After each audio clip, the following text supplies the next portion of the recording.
À tous les lanceurs d'alerte, tous les militants qui se sentent un petit peu affaiblis, écoutez ça, écoutez.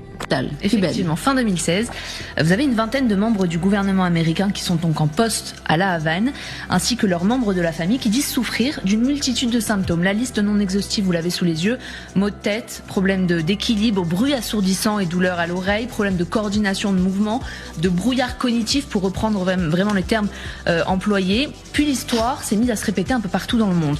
Inde, Chine, Vietnam, Taïwan, Pologne, Autriche, pour ne vous citer que quelques pays.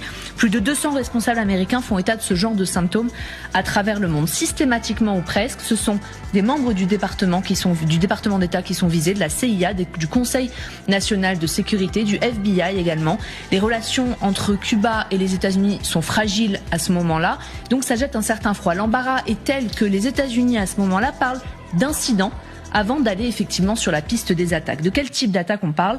La très large palette de symptômes fait que depuis 8 ans, les scientifiques piétinent.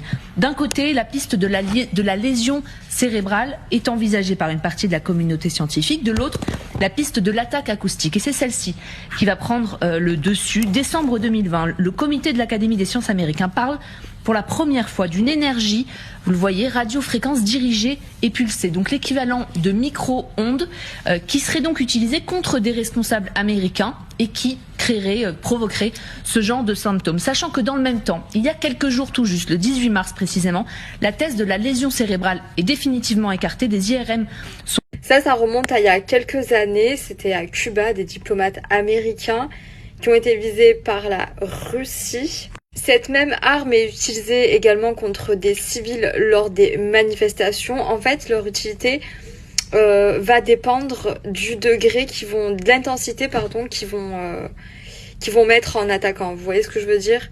Il faut savoir que ce même procédé peut être utilisé à grande échelle justement.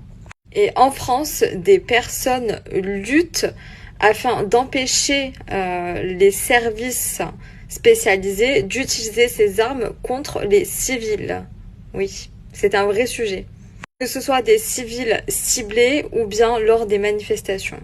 Les lanceurs d'alerte aux States sont déjà informés de ce que je suis en train de vous dire là. Le message s'est déjà diffusé aux States, mais par contre en France on n'en parle pas. Pourquoi? Parce que c'est un sujet qui pourrait créer un énorme scandale.